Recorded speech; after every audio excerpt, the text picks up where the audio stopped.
Hello, everyone, and welcome back to Community FC. We've got another episode of the Roundup review coming live for you, obviously, every single time.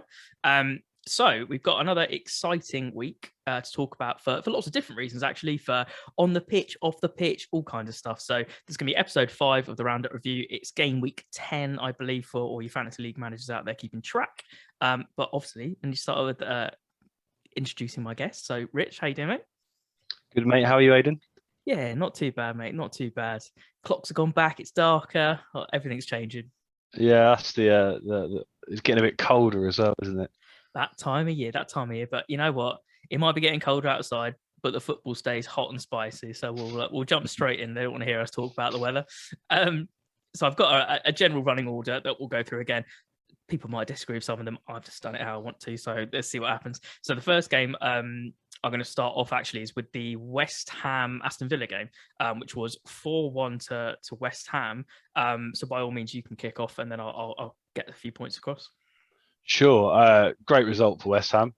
They are, I mean, they're serious business, isn't they? At the moment, they are playing very, very well. Aston Villa.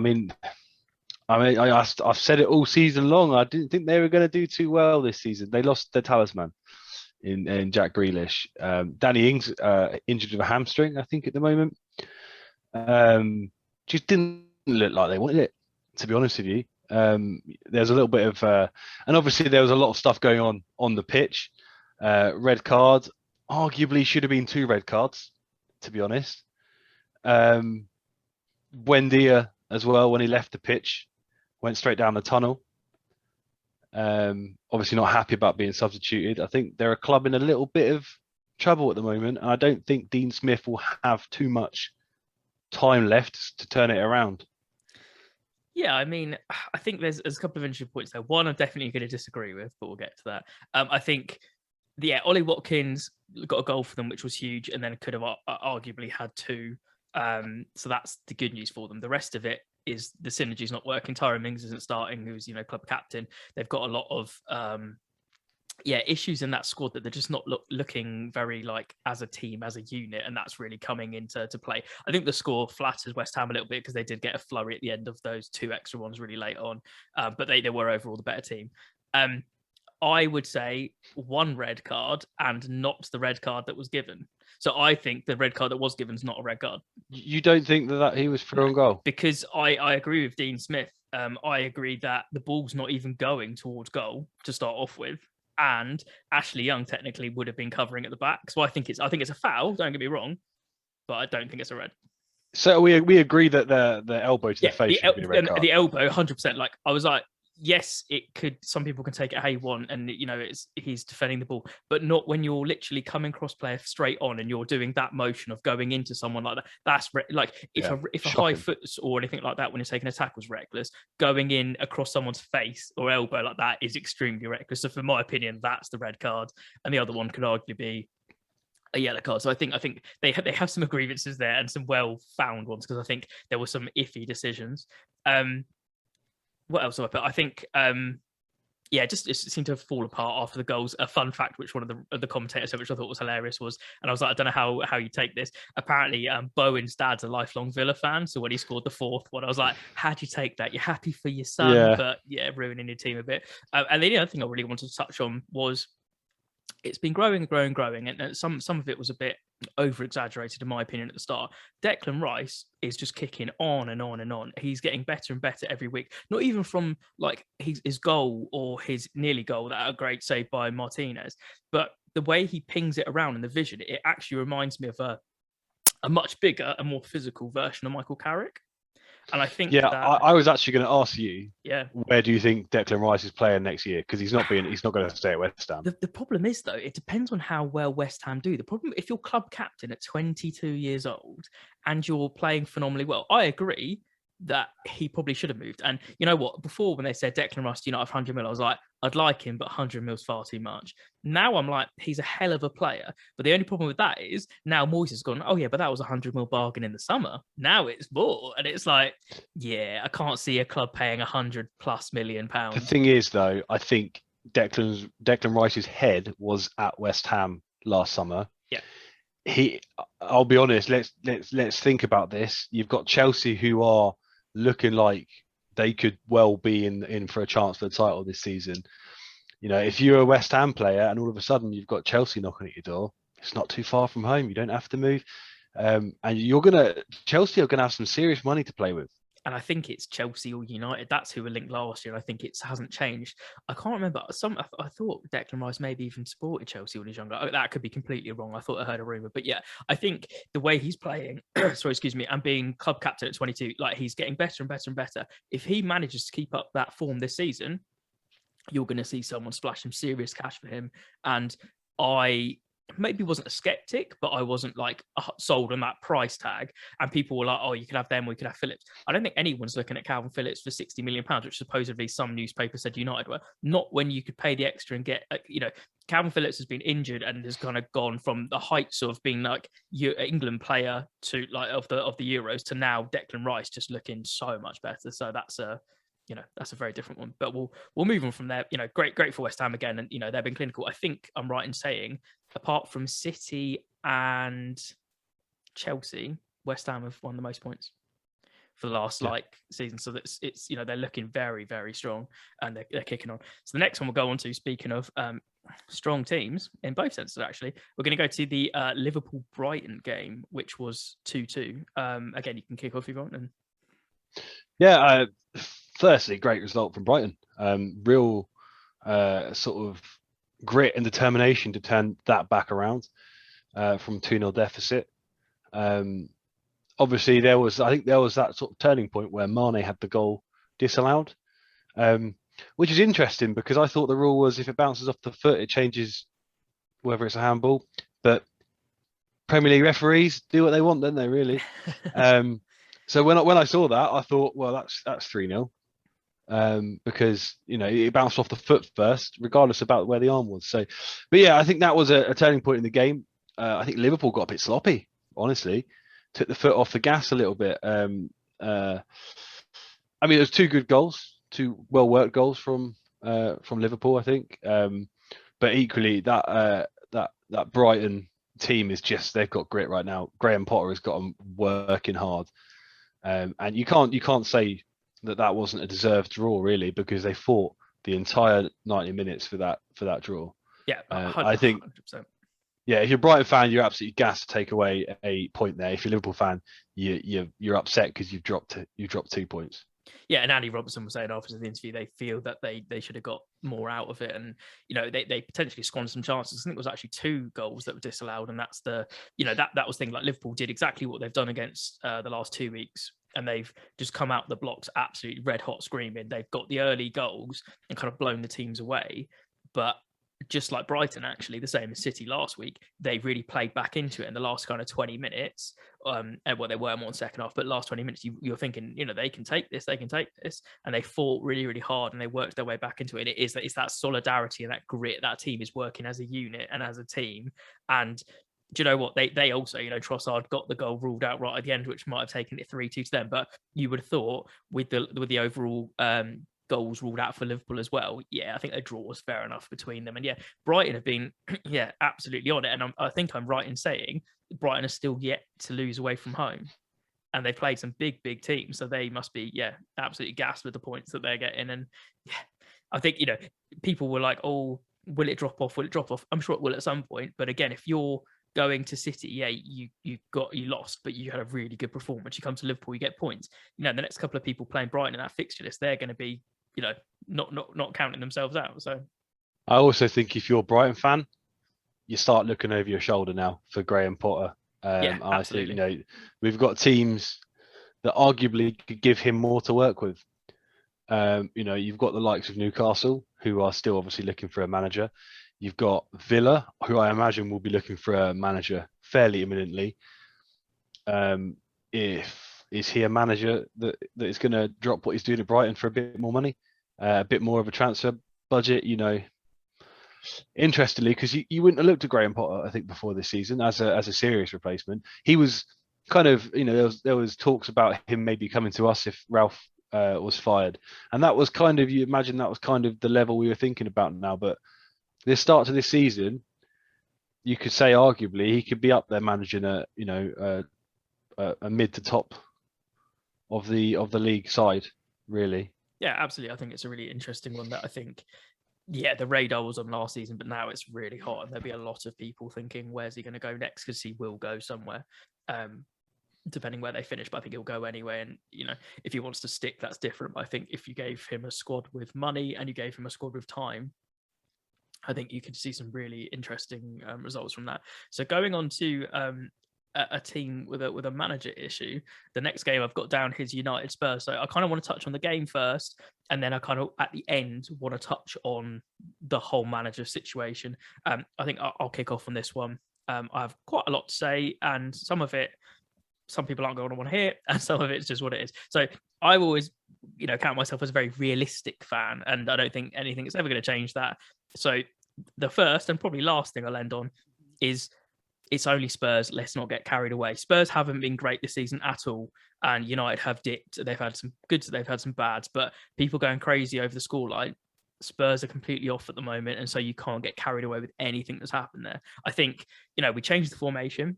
And, obviously there was make or break talks. You've had reports of Ronaldo rallying the team. You've had, Ollie from the team selection relying on some of that old guard where he's picking some of the more experienced players. We had a really high average age of a team that was played out there. But I think you saw the performance change.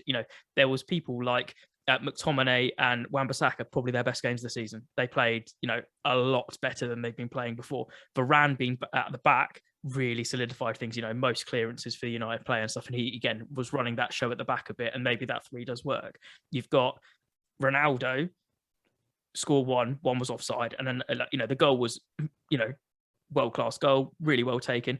Also did a sublime assist just before he did his classic old Ronaldo chop and then assist to Cavani. Cavani still had work to do, but a great assist. Them two linking up and everyone's been like, is that going to work? Could we see both of them working together? I don't think this formation works every week. I don't think this formation works against every team, but it's a start of maybe building something up. And then again, Rashford continuing his really hot form of since he's come back from injury, he's looking super, super sharp. So I'm really excited to see him kick on. Just before I let you crack on, I'm just going to quickly go on the Spurs side. So from a Spurs side, they seem to have it tactically wrong. They seem to have the subs completely wrong. Like when they took Lucas Moura off for Steven Bergwijn, it was the stadium was just ringing with boos, and literally they were already. That was one of the first ones, and the boos continued the entire time and even after the game. And also, Spurs had 0 shots on target all game. So if that doesn't really sum it up, I don't know what does. I'll hand it over to you. Yeah, I mean, well, I'll start by saying, look at that Tottenham team sheet and tell me that is a good side. Because it's honestly dog shit. If you think about Spurs teams that we've had over the last few years, if you look at that back line they played, they had Ben Davies at left back. Now remind me if I'm wrong here, but hasn't Serge Reguilon been playing there? Yeah, so he far has, this and season? he's already been linked with the move back to Real Madrid. He's much better than Ben Davies is. Eric Dyer, who by the way is not a good player, should not be playing at centre back. Romero, and then Emerson at right back. You think about some teams they've had in the past, Alderweireld, Vertonghen, they've just not been able to replace these good quality centre halves with the players that they've lost.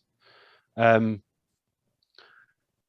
Skipp, he's got talent, he's young, sure, but against a side like United, I don't think you need that young head in there. You need a little bit of something in the middle just to keep it firm.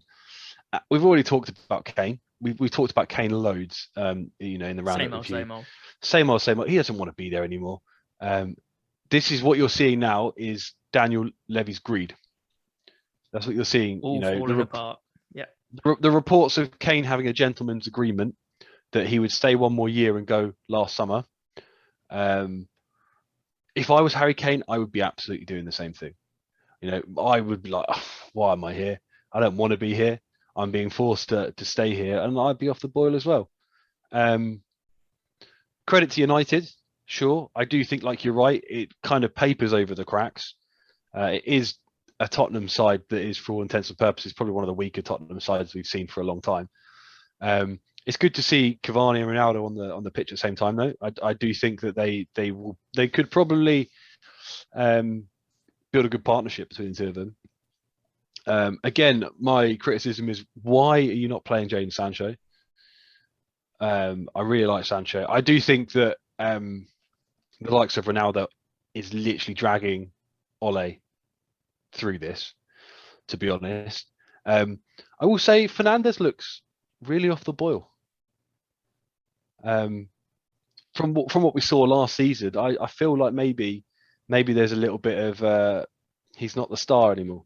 I think it's really difficult as well because I agree he's been off the boil, but again, I can't slate him too much because in 2 games straight, he's not looked super good, but then he pulls out 10 minutes where he does an assist, or like he did the pass to Ronaldo and then Ronaldo did the assist to Cavani, and then before in the previous game, he did like 2 absolutely outrageous out the boot, like crosses in as well. And it's like, so he does go off the boil, but he's still delivering the goods. I do agree that he's not looking himself, but I think he'll just keep trundling on. I think the formation obviously this week definitely didn't warrant Sancho coming on, but again, he does need to play more. But what thing I was going to say, what you mentioned, you make a really good point of the wing backs that they chose to play. Why would you play them against United when we're playing really attacking wing backs? Why wouldn't you play the quicker ones like Regular and stuff like that? So I think that's a really weird, again, tactical decision from them.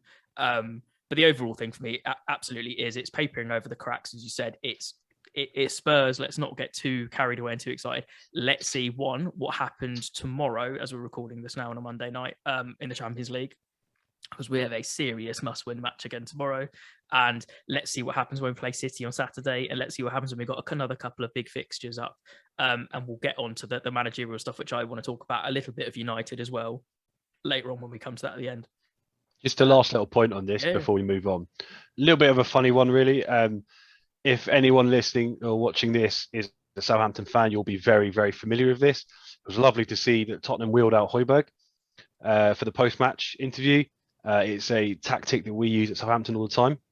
Højbjerg is very good at apologising for mistakes and how the team must do better. So it was good to see him being utilised in the same way that Southampton did. Using his skill sets.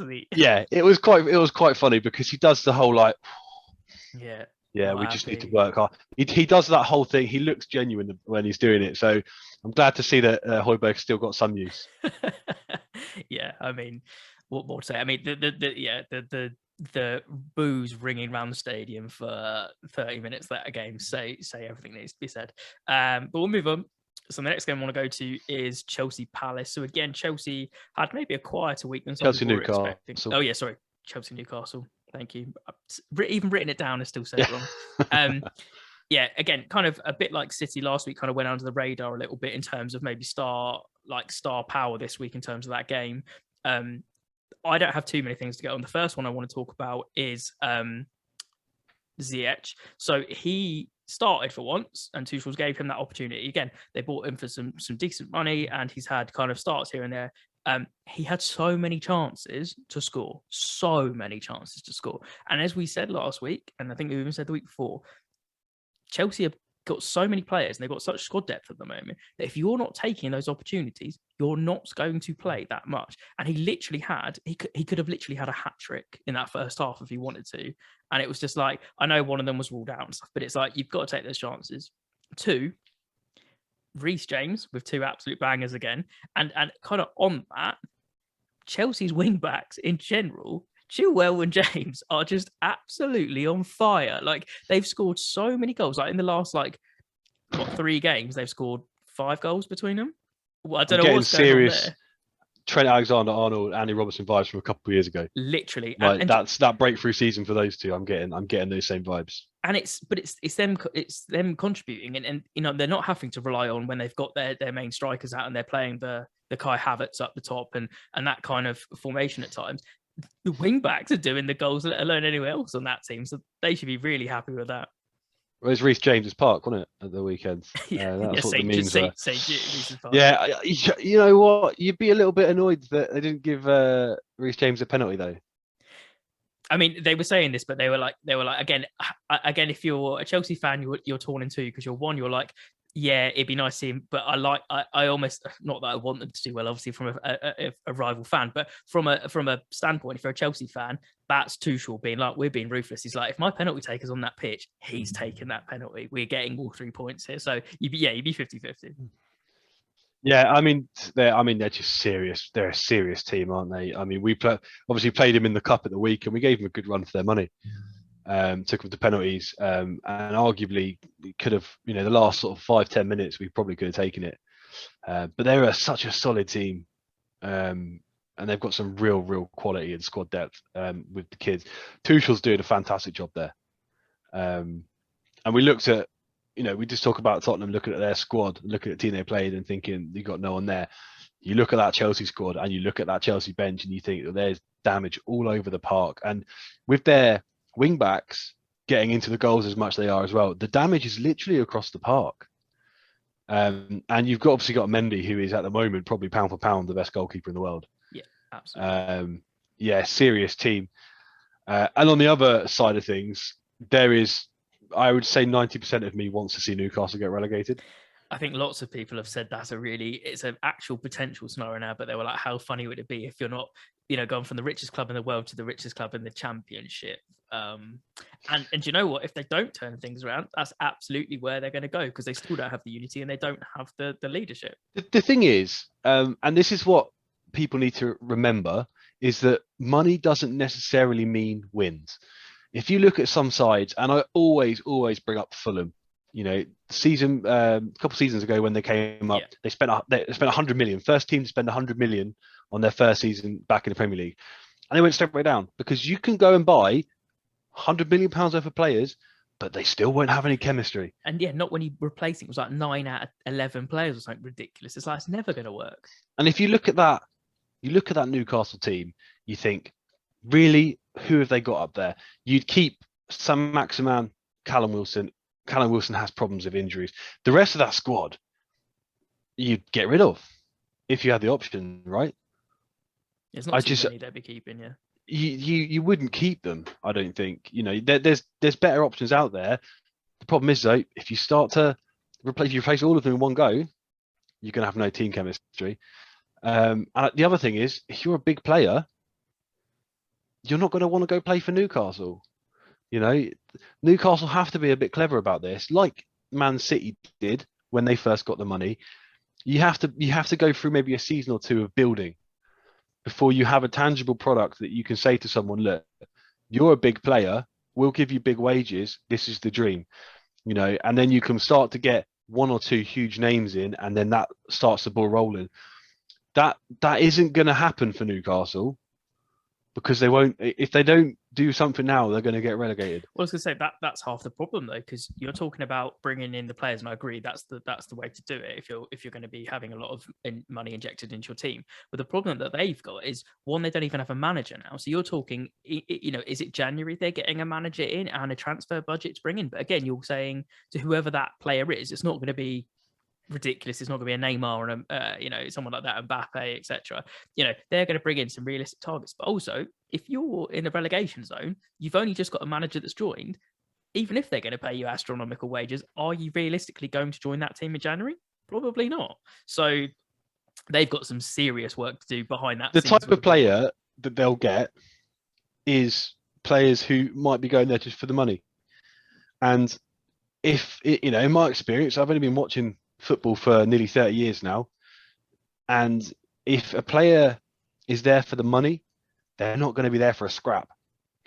What you can say about their current squad, relegation, yeah, exactly. Yeah, the current squad they've got, they'll scrap. Yeah, absolutely.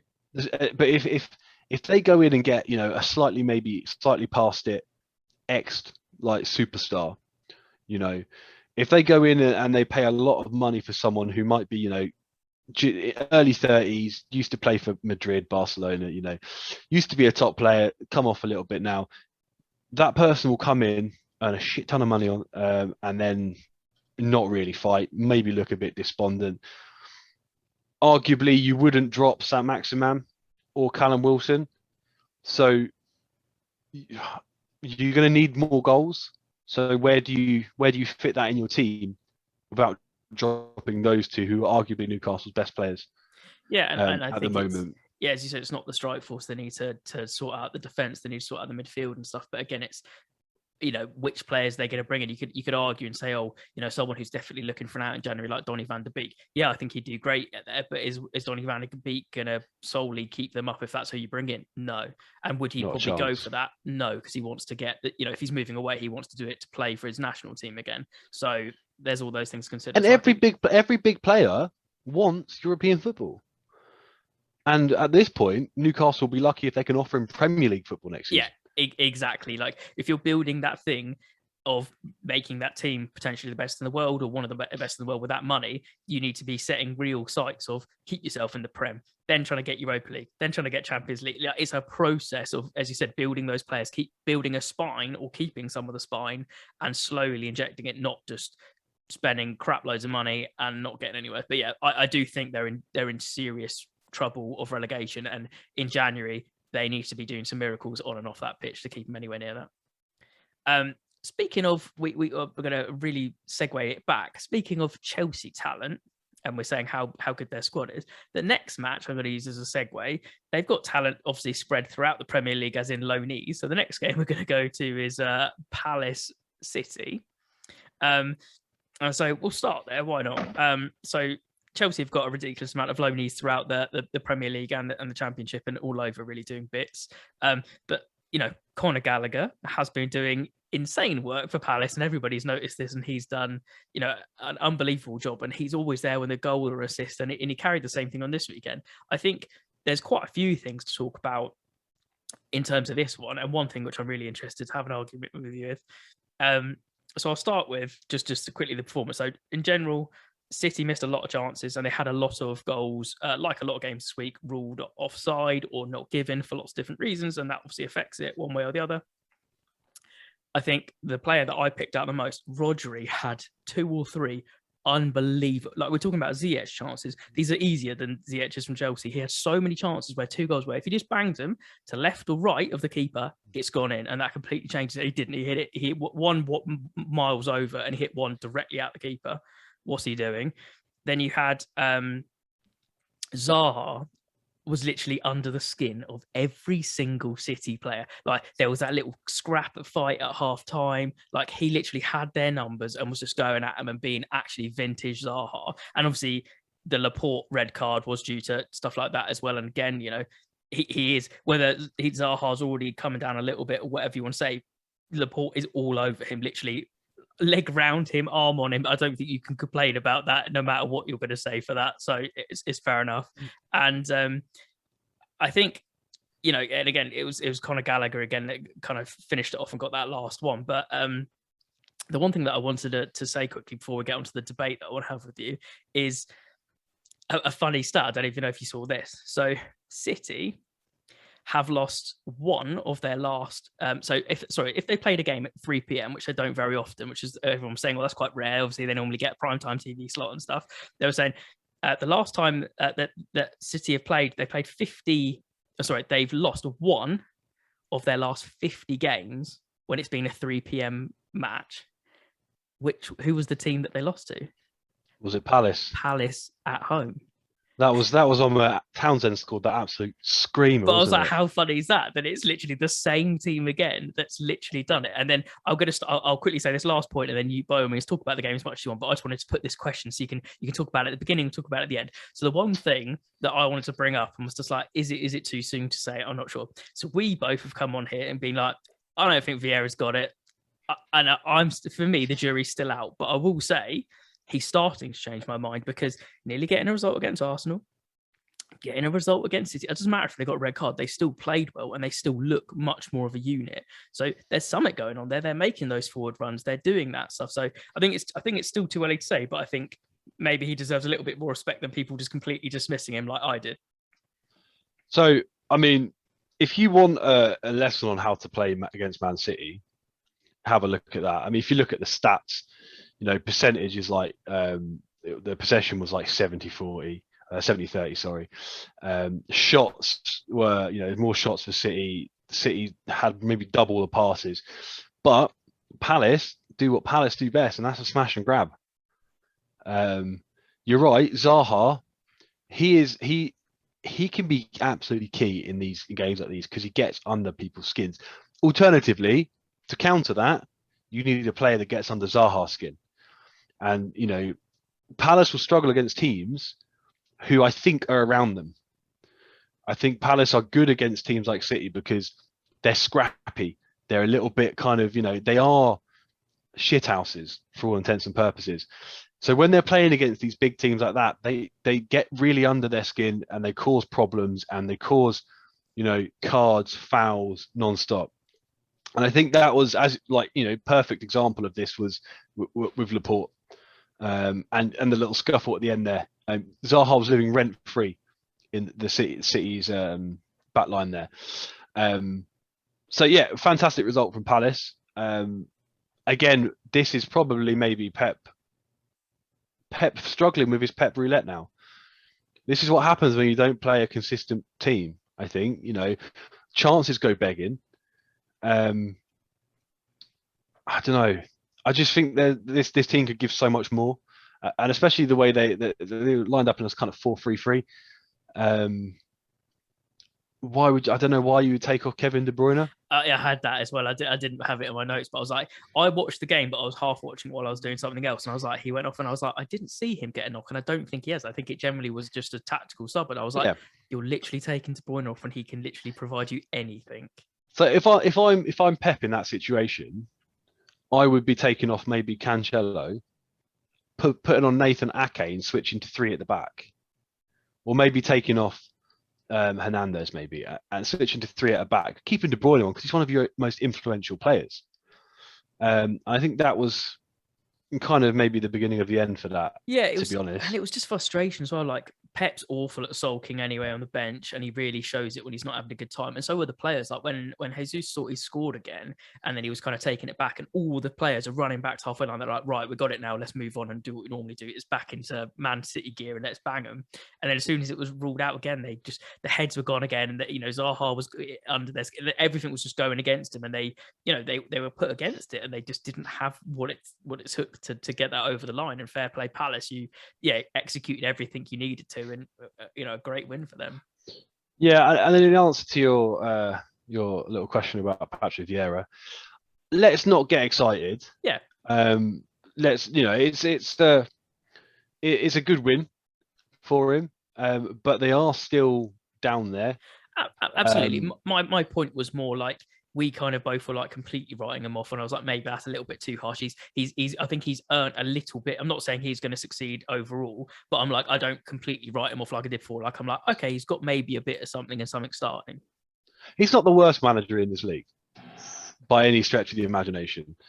But yeah, I don't think people hailing him as the second coming of Jesus, really, weren't they, when he came in? And I think that's the thing. Maybe I'm just a cynical person, and maybe I don't like other teams getting good things. That's probably more it, to be honest. But I'm always going to be the first person to be like, well, let's just wait a minute and let's wait and see. Yeah. He was never going to come in and be the next Pep. He was never going to be the next Thomas Tuchel. He was always going to come in and he'll do okay. As I said, he's not the worst manager in the league. But he's definitely not the best manager in the league. Yeah, he's got a long way to go before he can even think about that. And I think that's very, very fair. And again, I think that's my assessment as well. Let's wait and see. But I think, especially coming from Palace fans as well, when you've had some really boring, not exciting football under Roy Hodgson, and then you've gone from this, and you're starting to get some players which are scoring a lot more, bringing in some more exciting attacking players. I think obviously we're going to have that belief. So we'll see. And again, a little quick plug. The episode of My Club actually this week already is a Palace fan. So if you want to learn some more information about Palace and how they think they're doing this season, and also some really interesting stories that I didn't know about Brighton and why they changed their logo, go watch that episode and find out. It's actually a really, really good episode. But it's ironic that they won, and I actually messaged the person that I had on and was just like, what performance and stuff, and he's like, I've had a few that haven't gone our way, and finally, and I was just like, there you go. So that's his time to celebrate. So happy Palace fans. So next one we move on to was the early one, which was the Arsenal Leicester game. I think I went into this thinking that Leicester were going to get a win at home. I know they've been struggling with injuries and stuff, but it seemed to be Arsenal again, they kind of came out the gates super hot, and it kind of blew them away a little bit. And that seems to be a bit of a theme this week, actually, of teams just getting a bit dejected and not really knowing what to do. Like I've got down here, like I was like, so obviously good goals from Arsenal. They came out of the blocks really running. Arsenal are looking a lot more solid with like Tomiyasu in and Thomas Partey's playing a lot more now. When he's not injured and stuff, and he's getting consistent games. Obviously, most of the credit, in my opinion, goes to Aaron Ramsdale for the win on this weekend. He's the double save he did was outrageous. And actually, I loved it because talking to Shithouser, I don't know if you saw, they were doing the "your shit," and he joined in when they were doing it at him, which I thought was really funny because he was clearly just enjoying himself. Yeah, exactly, like having fun with it. But I thought Leicester just looked a bit shell shocked, as I said, after the first 18 minutes when they were 2-0 down. They weren't on the same wavelength. And also they did get back into it. Like we said in a lot of games, the other team came back into the second half and they had some chances and stuff. For me, the big thing was they were missing that Jamie Vardy clinicalness. Like they had a lot of opportunities, just not used. When if Jamie Vardy was there, at least one of those is going in, and then you might build on from there. But yeah, it is what it is. Yeah, you're right. Aaron Ramsdale's the star of the show. He's a serious keeper, and he's really, really good. Yeah. I thought it might take him a little bit to throw out Bernd Leno, which, by the way, is outrageous because I used to think Leno was a top keeper. Me too. And since Arsenal, it just hasn't happened. Yeah, but that's not unusual. I think Arsenal have got a habit of ruining keepers for some reason. Yeah, I'd agree. I think Smith Rowe. Yeah, he's going to be very, very good. Yeah. He's going to be very, very good. They've got a lot of young players like that coming through. Yeah, they really do. Obviously, Saka's the other big one, the other big name there. It's a good clean sheet for Arsenal. You like to see it. I think this Leicester team have lost their edge. I think they're playing three at the back. I don't know if that really was the right formation, maybe to pick. I don't think they had their chances, sure. Vardy was off the boil. And I don't know. See, I think Patson Daka has been probably one of their best players in the last couple games. And I remember, I think, mentioning and pulling out him specifically last week for his contributions. I just don't know why you won't start him. Mm-hmm. I think Brendan Rodgers does have a tendency to maybe not necessarily pick form all the time. We'll kind of have a set team and stick with it for a little while. But I think the biggest problem Leicester have got this season is their defence. I called it at the start of the season. Why would you buy Vestergaard from us and sign Bertrand on a free? And then they haven't really played because then they haven't turned up, and then other things have happened, and yeah, it just seems all over the show. Really, well, every time Vestergaard plays, Leicester fans kick off because he is not a fantastic footballer. He's got the turning circle of the QE2, and he's as slow as treacle on a cold day. Honestly, 50 million for him, I would snap your hand off.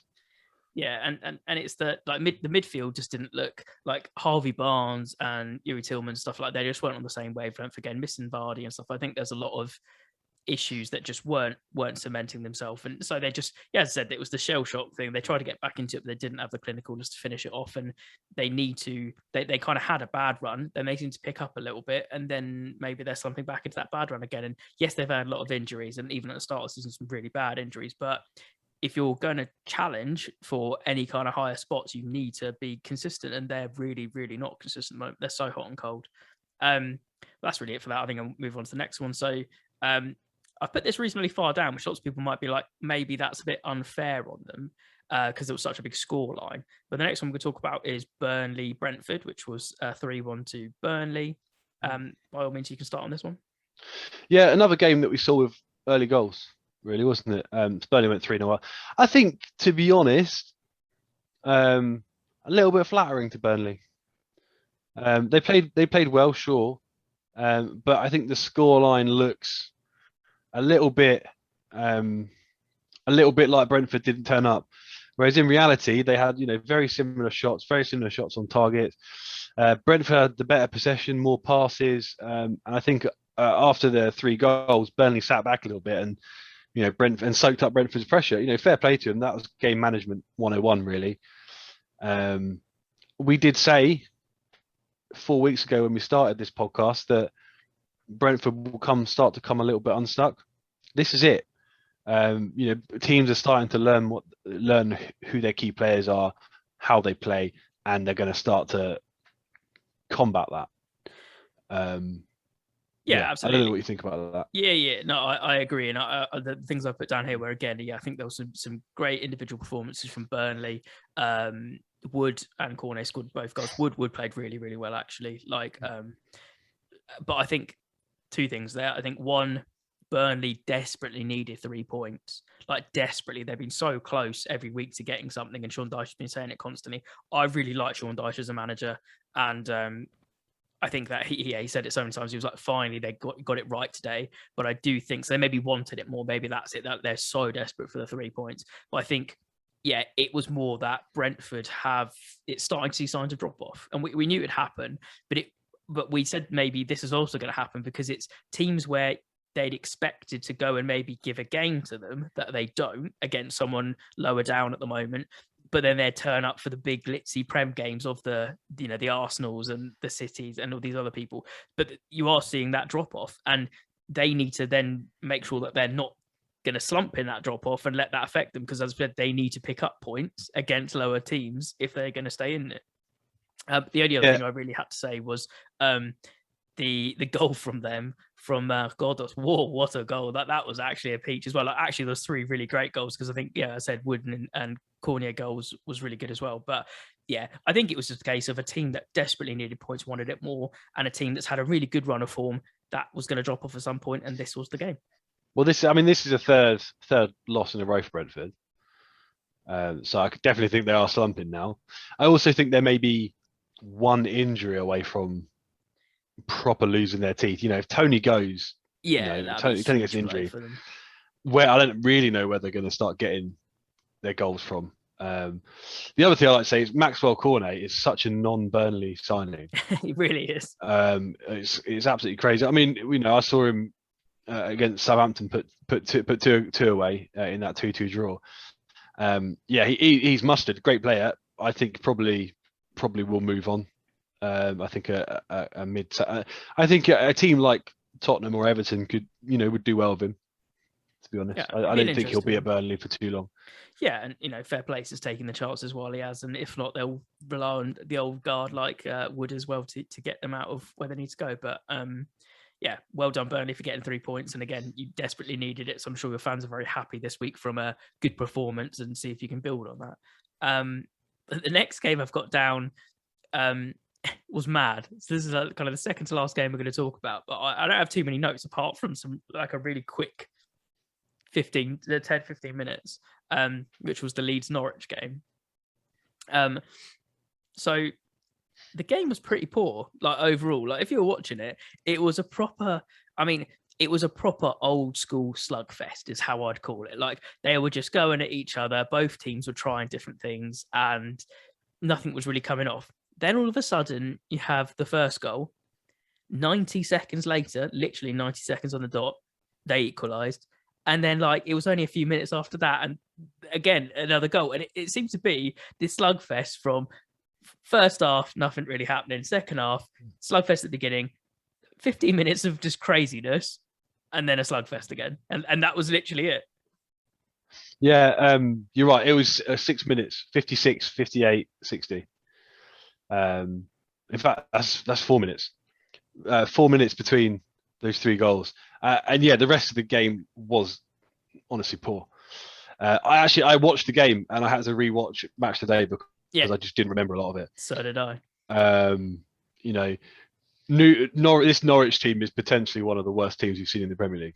They really have been poor, and there is no way that they're going to get any better, because the problem is the same time that they did last time. They love their manager and he's done so much for them, but their manager clearly is, and their teams, or it's not all of their manager, they are championship level, and so they do wonders when they're down. It might be a year, sometimes 2 years, but they'll come back up, and that's their cycle. But it's how long before you have to twist on a manager or the players or that kind of thing? It's really difficult. You can't just keep going down, relying on the parachute payments to come down, get back up again, and rinse and repeat, because you are just generally awful. Like, there is no chance you're not coming bottom of the table, and people are just going to score on you every week. You have to question why Billy Gilmore and Brandon Williams aren't getting a look in, because those two players are going to 100% improve this team. 100%. And even if, I know it's not nice to rely on loan players. I get that. I understand that. But if I'm Norwich at the moment, I'm literally using everything I can to stay in the Premier League. Palace of Conor Gallagher. Where would they be without Conor Gallagher's points? We're doing the same thing with Brozier. We're not, we're probably not going to be able to keep him next season. But he is scoring goals for us. So it's stupid not to play him. Someone of Brandon Williams' quality and Billy Gilmore's quality, and the money would they're be paying serious to keep him on loan improvement.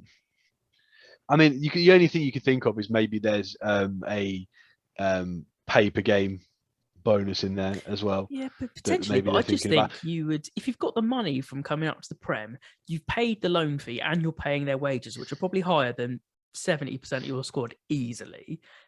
Then you're not giving them a chance. It's, as you said, it's like if they can impact it, unless they're just not turning up to training and not caring or whatever.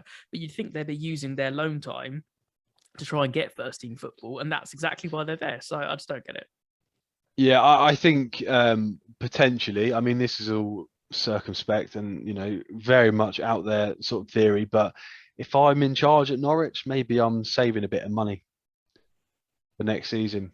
Maybe I'm thinking, well, we're clearly going down. Is there much point in spending the money now when we could just use it next season to build back up? And there's a lot of people that complain about teams like Norwich, the yo-yo teams, because they don't make it competitive for a lot of the league, and they're just kind of they keep coming down, going back up, coming down, going back up, and they're almost using the parachute payments as a legitimate business model. Yeah, literally. Whether you agree with that or not is up there. People they've got to run their business how they see that, how the business sees fit. Unfortunately, if you're a fan, you're not going to be a fan of that, really, are you? I'd hate to see my team relegated one season, promoted the next. You want to see a bit of consistency. I just don't think Norwich have it. And in the other side, Leeds, I think you've got a team now that everyone kind of knows how they play. They've really dropped off. The only major name missing there was Patrick Bamford yesterday. Yeah. All the big names are back. Rafinha was back. Calvin Phillips was back. They're not playing. If I'm Bielsa, I'd be unhappy because I don't think they're playing the same football they played last season. Yeah, I think they're performing really poorly compared to what everybody assumes. And if they're not careful, a couple of injuries and not getting some points, who knows what will happen at the end of the season. They don't want to be in that position having to fight for relegation spots or anything like that. They have a team that's better than that, and they proved it last season. So they're down there now, aren't they? Yeah. They're sitting in 17th. And they've got the squad, they've got the players. Something's not clicking again, and it's second season syndrome. But they have to change that real quick, or they could be in trouble. And that's not where their club definitely wants them to be. And one just quick point as well, going back to the loanee players. If you're Chelsea and if you're Man United, are you then taking a serious look at whether they're there for the rest of the season? Are you recalling them in January? Because that's a legitimate thing. Like if they're not playing, of course you are. So that's something that Norwich also have to be careful of. Well, the other thing is realistically, are they going to get game time at United and Chelsea? Well, maybe. Well, I don't even think even at United, Brandon Williams wouldn't get a look in. I think, but it's cup games, it's all the stuff. Or are you looking at another club to take him in January for another half a season? Like that's the thing. Like if you're not being played, it's happened so many other times. And the Gilmore. The problem is as well, because we talked a lot about this over the summer in regards to Brandon Williams, because obviously Southampton were linked quite heavily with him. I think the fact that United were quite strong on their you're paying for his wages. That puts most teams off. I think Norwich did it because Norwich needed it. Yeah. Honestly. Which is why it baffles me they're not playing him. Yeah. Because, we were very interested until United said, no, you've got to pay his entire wages, which was more than most of our players. and are a on. fee on top. I think Norwich paid 2 or 3 million on top for a loan Yeah, fee as well. Yeah. exactly. I mean, it would have been a case of, well, we'll pay his wages, but we're not paying you a fee for it. And you're like, if you're spending that money, you're almost obligated to play him, which is crazy that they're not. And especially, I don't want to get too much on him because I think he's a fantastic footballer, really young, up and coming. I think he'll have a really good success at one top team one day. But Max Aarons has looked really crap for the last 2 games. He's had some really disappointing, like he's played all right, but then he's had some really disappointing like spells in the game. Brandon Williams can play left or right, so why aren't you giving him a chance? Anyway, Yeah, I think yeah. we'll move on. Yeah, We've spent yeah. I probably mean, far too long talking about Norwich. yeah, it's valid though. Yeah, It's valid, I absolutely. think, to talk about it. Because you can't see where they're going to start. Because already they got a minus 22 goal difference. I 10 mean, games in. everyone's taking them as that. How many can we score? Padding the goal difference, isn't it, for most of the big teams coming? So yeah. Anyway, right. So we're going to get on to the last game we're going to talk about, and then we've got another game to touch on. Not a score. We'll get into that, and then some news at the end. So the last game I want to talk about is obviously your game for the weekend. So I'm going to obviously hand this over to you and let you kind of crack on a lot. But we're going to go to the Southampton-Watford game, which was obviously 1-0 to the Saints. Oh yeah, fantastic to get another 3 points on the board. Shay Adams, that goal. I think if that goal's scored by someone like Salah, everyone's talking about it as, you know, a fantastic goal. The turn and literal, like kind of a stab at the ball, wasn't it, with his toes, and just to put it top corner. I think Ben Foster's got 95% of the goal covered. Yeah, he's never getting that. No one's getting that. No one. You know, Mendy's not getting that. I think, you know, Ben Foster. Anywhere else in the goal, Ben Foster's got a good chance of saving it. Right in that particular spot, absolutely perfect. And again, we had an absolute glut of chances, kind of go begging. Adam Armstrong, he's getting there. I just think he's close. I think he's a confident striker, and at the moment he's just not got that confidence. There's a few chances he had on the weekend that I think if we had Danny Ings still, we would have gone into half time about 3 or 4 nil up. Yeah, sorry to cut across. I just, well, you touched on those points as well. I think one, Che Adams had an absolute sitter that he missed as well to make it 2. Yeah. But the main point was, Armstrong had 3 or 4 opportunities where he's just banged them over. For me, it's that Werner thing where if he nets one of them, you can see him net a couple. But because he isn't, he's taking maybe more and more rash shots than he's overthinking how he's taking them. And it is that little bit of confidence form. But yeah, he could have scored 2 or 3 easy. Yeah, I mean, so Brozier had a slight injury. So, you know, Adam Armstrong, he didn't do too bad against Chelsea in the week in the cup. So I think, you know, it's frustrating because I know he's got the ability to be a top striker. We've just got to get through the block with him. And the same thing happened with Danny Ings when he joined us. You know, it took him a little while. Same thing happened back in the day of Graziano Pella as well. But I'm hoping that once he starts to get a couple of goals under his belt, he'll start to kick on, and because we know he's a finisher, we know he's got that ability. And some of these, I mean, there was a header from 6 yards out that he just blazed over, and you're thinking, I could have scored that. And I think, you know, we need to tighten this a little bit up. Our defense is looking fantastic, to be honest, this season. And if I look back, we've had maybe one game where I'm disappointed, and that's the Wolves game. One game I think we didn't play well. And actually, when I look at where we sat at the table at the moment, you know, yeah, we've only won twice. We've only lost 3 times. 5 draws in there, and only a -3 goal difference. Actually, we've done quite well, and I think we might be slightly seeing a little bit of a turnaround now. We had a really tough start to the season, like a lot of, you know, tough fixtures. We had, you know, City, Chelsea, United at the start, and West Ham as well. So we've played a lot of hard games, and we've got a little bit of you know, we had Watford, we've got Villa on Friday, we've got Norwich after that. I think, you know, we've got some games with the teams around us that we can really start to pick up, hopefully, some more points, and also give opportunities for Adam Armstrong to score a few more. Yeah, and I think that, it's building on that, and you had a hard fixture list, and hopefully you're seeing an upturn from that. The one thing I want to touch on, you spoke on defence as well, the fact that Kyle Walker-Peters is back in the team, and that goal line clearance that he did, he's come in and made them look a lot more solid, but also is saving you literally the points there from that goal line clearance. So that was great for him. And the only other thing I wanted to quickly mention, because I thought you'd find this funny, because I know you've been banging on him about him for ages. Sorry, I should say, is that I've seen so many people, whether that's talking FPL, whether that's talking like young talent of the season, other football podcasts, loads of people have had the name of Tino Livramento on their lips at the moment. I know you've been championing him for so long, and I've been, since the start of watching a lot of games, you've been like, oh yeah, he's definitely got something. But I just thought you'd like that now that he seems to really be getting that recognition that he deserves. He is absolutely mustard, and honestly, right now, could potentially be the best player we've ever had at this club. He's 18, and he displaced Kyle Walker-Peters, who arguably was our best player last season. Kyle Walker-Peters is a right back, and he's getting his game time at left back. Fair play to Walker-Peters as well, because he's actually learning to use his left foot more.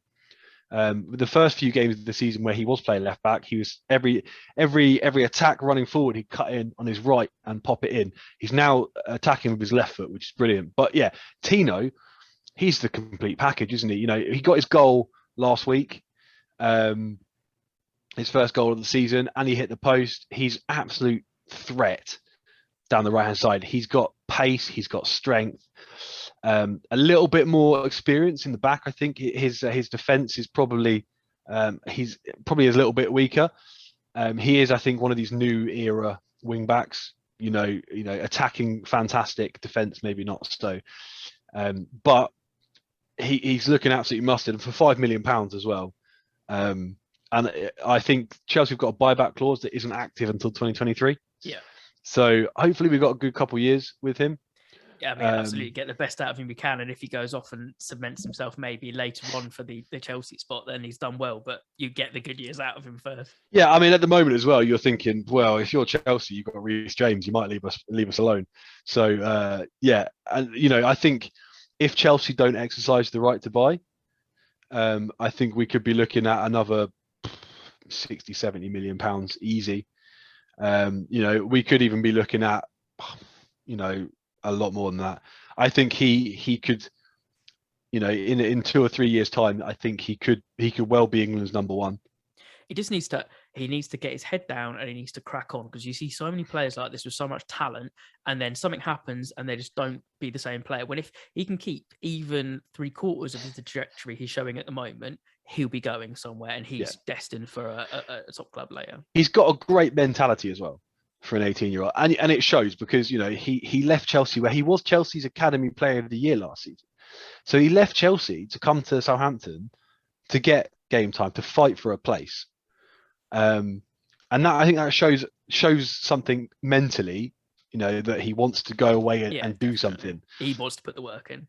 Yeah, exactly. I think, having listened to his post-match interviews, he's definitely got that mentality, and the way that the team talk about him, the way that they talk about him, it's such a really close-knit team at the moment. We're starting to gel more. Things are happening for us. The fringe players are getting to see a bit more. I think Ralph settled down a bit. I think he's making substitutions. He's making right substitutions at the right times now. Something I never thought I'd see him do was substitute James Ward-Prowse, which he did. Prowse had picked up a yellow. Obviously he's been out for 3 games with a suspension, and he realised that he needed to bring on Diallo in his place, which he did so. I'd like to see more of Lianco. I don't know if you caught any of that Chelsea game in midweek, but Lianco, summer signing for us, he looked amazing. Him and Salisu, I think, could well be a formidable centre-half pairing. Something I'd compare to Van Dijk Font of a couple of years ago. And Lianco, you can't help but love him as a player, because he's so passionate. He loves this club. He's only been at this club for bloody 3 months, but he lives and breathes this club right now. Every game day he's posting all these pictures, and even if he doesn't get on the pitch, he wants the opportunity. And I think Bednarek's got a mistake or two in him. I like Bednarek. I think he works hard, and I think he's got a lot of, he's one of those players that you have in your team. I think like kind of Phil Jones was for United. He was never going to be your best option, but if you heads are down and you need someone to go in there and just grind away, Bednarek's that kind of guy. But I think Lianco could he's a serious ball playing centre back. He's got skills and ability. He's the only centre half I know that has a skills compilation on YouTube. So he came on a little bit, I think, to play in defensive midfield, dropped in for Romeu, and Armstrong came on as well, who also I think was starting to get back to where he was last season after his injury. So I think very, very positive for us, and I think I'm feeling confident about us going forward. Yeah, I mean that's very fair to sum up. Like it was a hard-fought win. Obviously, Ranieri looking for a second win on the bounce after their great comeback victory. So you never know where it was going to go. But a team performance from the Saints and a good 3 points that you picked up. And I said they're looking more of a team. They're looking more kind of solid together. Ralph's looking more in tune with the team. And you might be able to kick on. And he said you've got to get those points around the teams around you. So the next couple of games are going to be really vital for you. So the next one I've got. So we are recording this episode on Monday night because we want to get the episode out nice and early to talk about the rest of the weekend. The next topic we want to go on to, which is why we've done the episode tonight. But it means that there's obviously one game missing that we haven't done. So it could be an absolute banger. We don't know. So I thought we'd turn this into a little bit of a fun segment before we get onto a heavier topic in a minute, which is the Wolves-Everton game is I believe 8:00 tonight on the Monday. So I thought that we'd quickly talk about it and then maybe do some score predictions and then just go from there, really. So do you want to start on that or have a score prediction or? Yeah. So I'm just looking now. So the team sheets are out. Okay. So I guess the interesting part is probably the Everton squad because they are fairly decimated at the moment with injuries. Obviously no Decore, which is frustrating because I put him into my fantasy football team just before. Foot, I think. Yeah, just before he got injured. So that's brilliant. That's another transfer I'm going to have to use to get him back out. But we've got Richarlison starting up top for him. Townsend, Damari Gray, Allen, all in the middle there. And Iwobi starting as well. So honestly, if you look at the form coming into this, Everton have lost 2 or 3 in a row. Yeah, they've lost more than that in more games as well after that. So yeah, not be looking super hot. Yeah, they obviously coming off you'd like to think they're coming off of that trouncing from Watford. So maybe there's a little bit of a pickup from it. This Wolves team is starting to gel. Yeah, they're on a 4 or 5 game win streak as well. Yeah, exactly. And you know how much I love Hwang Hee-chan. Yeah. He's an absolute baller. I think we might be looking at maybe a 2-1 Wolves. That's tonight. Exactly what I've written down earlier, and I was going to say as well. I think that's the safe bet, and I think that both teams have leaked goals. I think Everton are a little bit dismantled team-wise, and they could prove us wrong, and this is where they pick up some more points and push on. But from the form, I think any man or woman or whoever's betting, they're going to bet 2-1 Wolves is a fairly safe one. So I think you'll see Richarlison score early.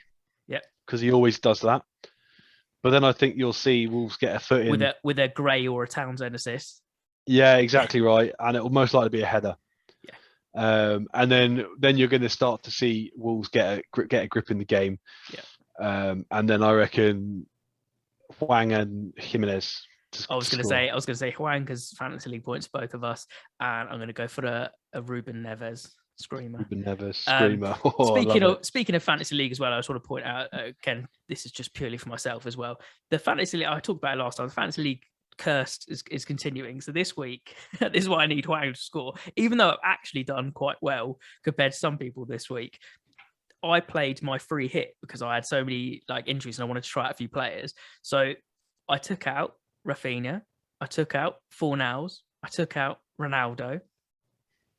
All of them got points. The only good news was I brought in Reece James. So he basically got a lot of those points back for me. But come on. But at least I'm glad I didn't do some other ones because I had Vardy and Mount and neither of them played because of injuries and one of them didn't play because he doesn't play. So luckily I can choose again this week. But I was like, really? Are you kidding me? So Hwang, come on, get me some points. Anyway. I picked Chilwell over Reece James this week. So I was a little bit annoyed about that. Gonna have to do some transfer. I've already got some in mind, but I'm waiting to see the end of the week for more injuries. Anyway, so the last thing that I want to get onto is obviously I heard late last night rumours from several fan accounts that I follow and football rumours saying that Nuno had been sacked after the performance on the weekend. And it obviously we didn't hear anything officially until this morning. So Nuno is officially no longer the Spurs manager. He has been sacked. And so I really wanted to talk about this quickly. So one thing I wanted to quickly talk about was the stats as well. Sorry, excuse me. So obviously they dropped Mourinho again, as typical way that happens. As we said before, the Levy show. But Nuno's only been there 4 months. I've got the exact number of games that he's also been in charge of Spurs. 17 games. That's it. 17 games. And I know that absolutely something needed to change, and absolutely it wasn't working. The team weren't working. The players aren't playing for him, all sorts of stuff. But even so, the next couple of games and fixtures they've got aren't particularly great teams that they're playing. So would you have given him slightly more time? I don't know. But the bigger question for me is the replacements coming in, and we're talking, this is literally more than players at the moment. Manager transfer talk has literally been everyone's lips constantly, and you're running out of managers slowly that are top echelon that you're going to pick to replace them. So at the moment, it seems, again, nothing as far as I'm aware when we're recording this has been confirmed, but it seems like Conte, according to Fabrizio Romano, which is pretty much gospel/Bible when you're talking football anyway, he said 99% Conte is coming up. My question is, and sorry, I will let you chat about this in a second, Rich. My question is, Spurs went through about 7 managers in the summer to find out who was going to replace Mourinho, right? Conte was one of them. So what's changed between now and then? And also, Fabrizio reported this last week when obviously it was the Ole thing, when he said that Conte hates taking over teams halfway through seasons. He never does it in terms of January. And he said the only club he was interested in was United. 3 days later, you see some changes. But what's happened? Is it more money? Is it desperation? Have they promised him more? I heard a rumor that, again, I said I've got some info to talk about. So the rumor is, and I don't think you've heard this, is so apparently they may have offered him more money. They may have offered him more power. I don't know. This is about transfer budget and players. So the rumor is that he's going to, he'll come in if they keep Harry Kane, which is a big red flag for me already. If they keep Harry Kane and 150 million budget, I don't see one of them happening. I mean, there's so much to unpack here. So I just, according to Fabrizio Romano's Twitter, as of 2 hours ago, the contract until June 2023 has been confirmed. There you go.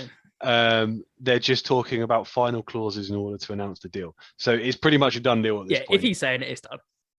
Yeah. So there's so much to unpack about this. Firstly, Daniel Levy's a prick. Nuno is a fantastic manager, and I just don't think he's been backed. And Nuno did the same thing with Pochettino. He didn't back Pochettino. I think 2 years without signing with Pochettino, and then Mourinho came in and they gave Mourinho a war chest. And it's the same thing's happened with Nuno here. Nuno was never going to be a quick short-term solution for him. And the same thing, I don't think Conte is going to be a short-term solution for him, because this Tottenham team is dog shit. There is no one wants to be there. And the players they do have there are just not good enough. Honestly, they're just not good enough. And if you're trying to be a top 6 team like Tottenham arguably should be challenging for, you need to, I don't think the manager's the problem here. Yeah. Harry Kane's not going to stay. I don't care who you put in as manager. Harry Kane isn't going to stay, because Harry Kane wants to play Champions League football. He wants to win titles. He wants to win trophies. He's arguably one of the best strikers that England have had, and he's got nothing to show for it because he's played for Tottenham. And £150 million war chest for Conte is literally just rubbing it in Conte's face, really. I don't have an awful lot of good things to say about Spurs and the way they run and Daniel Levy. I think that they're probably one of the teams that have the least class, especially, coming out of the COVID-19 pandemic, when we heard all those rumors about how they were, letting people go and from their club, didn't they take a payment from the government, like a low interest loan or something from the government, and then still sacked a load of non-essential, like non-playing staff. I just think that is honestly some selfish, greedy management from Daniel Levy. And I think if I was a Spurs fan, I'd be very, very upset about how this whole situation is unfolded. Really, I don't think Nuno's been backed. Yeah, I mean, I'm really caught on the fence here because I think that if I was a Spurs fan, I'd be wanting Nuno to go. But I think he plays Nuno ball and he plays his own style, and maybe give him a little bit more time. The only good thing I'd be saying if I was a Spurs fan is Conte's a serious threat. Conte's a serious manager, and I've been talking to loads of people today, especially one of my people, Jamie, who did the Chelsea My Club episode. He's not a big Spurs fan, as you'd imagine, but he loves Conte because of what Conte did. There's not many managers that come in and win the Prem on their first try. Conte is serious, and lots of people are worried for several reasons. One, in a wild dream, let's say Kane stayed, Conte plays defensive football and he'll start playing more a 5 at the back and he'll employ wing backs like he normally does. That's his style. That's how he plays. But I can see a world where he's getting that team unified. Every team he plays does seriously well and win something. It would not surprise me in the slightest if Spurs win a trophy in the next 2 seasons. And they haven't won anything for ages. But I generally think there's a threat there with Conte coming in. I think the Kane thing's different. I think he might be making plan Bs without him already. But if they're promising him, the issue I'd have is that Levy's the kind of guy that's going to keep Kane there and then just destroy Kane's career because he's not going to let him go and then he's not going to be asked, even though he's a Tottenham boy and he wants to prove that. I think there's another angle for me here, which I think is really interesting to talk about, which is a bit of a tangent, but I think it all kind of plays in. So we're talking about not many managers being on the market at the moment. We talked about Ole, obviously, and I said, I think that's kind of it for me last week. I think I've been Ole in the whole time. Week before, I was a bit unsure. Now I think it's time to go. And I talked about that. Ole's taken us to B. You'd need someone like a Conte or someone to go to that A and push us for winning finals and getting trophies and stuff. And lots of people have already started speculating this, have United waited too late to act? Because you're now looking at it, and correct me if you can think of other people, but there's only really 2 people. There's 3 people I can think of, but only 2 people that are more realistic to now take over if it doesn't start to improve under Ole. Even though there's reports coming out today saying, well, because Conte is now gone and we're starting to get some points after 1 week, that they're just going to keep Ole till summer and then they'll try and change it. But if something drastically happens, surely they have to change that to try and get Champions League still or anything like that. But you literally have Zidane left on the market who wants the PSG job / the French managerial job. He doesn't want any other club, really. He doesn't want any other league. Then you've got the person that I've said for a couple of weeks now and still my front runner, which is Erik ten Hag from Ajax, who battered another team 5-0 at the weekend and is playing outrageous attacking football that I'd love to see at my club. Problem is, 1, he's current manager at a club and he's still there. So that's going to be even harder. 2, apparently his buyout clause is 8 million, which is another big hit. And 3, if the rumours are to be true today, I don't see this being a bad side in some senses, but it might complicate the deal. Apparently today he's come out and said that he'll only move club if Mark Overmars, his director of football, comes with him. So in some senses, I'm like, well, that could work out really well for United because I think we've been looking for that director of football role. And we've been pushing people around in different places with Matt Judge and Fletcher's come in doing this kind of off role and stuff. And we even looked at bringing in Edwin van der Sar from Ajax before as well as some kind of director. So maybe that is a dream package and we can go back to the Ferguson and Gill days. But I just think that there could be 2 things here. I think Spurs, it could go really, really well for them. And that's what I'm scared of and a lot of fans are scared of with Conte bringing them in. And he's got that pedigree. You don't win first-time Prem with Chelsea and then go to Inter Milan and win Serie A with them and, and do all these kind of things. And then step away from a winning squad and just be like, no, it's not really working. I'm going to take some time off and then take it. But 2, I think there's some really serious issues for other teams that might needing managers. That manager market is super thin right now, and there could be some real problems there. But it'd be an interesting one. Yeah, I think you're right. I mean, Conte is a serious manager. I just don't see Levy giving him what he wants. Honestly, but part of me, look at what's happened in the past. Yeah. The only thing, sorry to interrupt again, really quick, is I can't see why he turned it down in the first place, why he'd suddenly do such a quick U-turn, unless he's literally contractually signing, we're keeping this player, I'm getting the exact power that I want, I'm getting the budget. Do you know what I mean? You can't contractually sign that because that's slavery. If Harry Kane wants to leave, Harry Kane could pay out his contract and leave tomorrow if he wanted to. If he really hated it that much, he could just pay the release fee himself. So you can't promise that to a manager. Daniel Levy has, I think, history of promising stuff, and it happened with Poch, and I hate it because Pochettino, as a Saints fan, is one of my favourite managers. He did a fantastic job for us, and I was gutted when he left because honestly, and he's doing a great job at PSG now. Arguably, if I was United, I'd be looking at someone like Poch. Would Poch leave PSG? He was in the rumor before, and obviously we said no before, and then he went to PSG, and apparently Spurs, even before the Conte thing, apparently Spurs reached out to him at PSG, and PSG were like, no, yeah, which is absolutely fair enough. But I think the other thing is talking about Ten Hag. If United want him, they're going to have to move fast because where there is a massive vacancy at the moment, Barcelona. Barcelona have been linked with him. Rumors have been that Newcastle have approached him.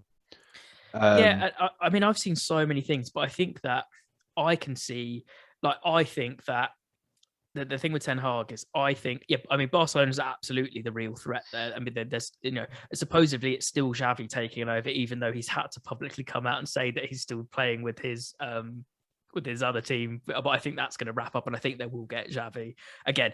That would be an interesting one because it's that whole another ex-player coming in to do the manager thing, which is hard at the moment. I think Newcastle, yes, Ten Hag might be linked with them, but I think they're looking at more Gerrard, Potter, those kind of people like Eddie Howe, that kind of caliber, and then building up to the next level, looking for a long-term project. But I don't think Ten Hag's been given that opportunity at a really, like, Ajax are a big club, don't get me wrong, and they're great in their division, but taking that extra leap to the next one, look at what he's done to why is the name got out of my head? The striker that they've got, Haller, that played for West Ham. He's now literally one of the top strikers in Europe, and in Champions League, he's been banging goals literally for fun, like Erling Haaland, and it's all under Ten Hag. So it's just like, I agree they need to move quick, but I don't see them. I don't see United. I don't see the Glazers whatsoever moving and spending 8 million straight away on his contract now, halfway through the season, and then potentially the overmaster. The other problem, we talked about this in the past, you and I, about United and that job being a poison chalice,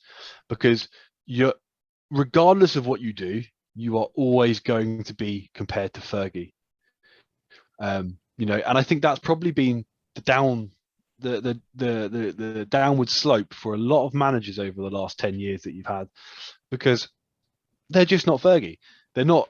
The football is, not the same as Fergie, and that, we've grown up with a dominant United. We grew up, at a time where we were learning football and in our formative stages, United were the dominant side.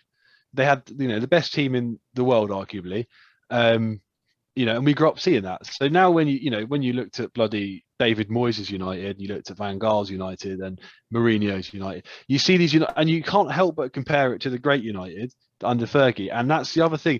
If I'm a manager and if I'm Ten Hag, I'm thinking, am I ready for the United job yet?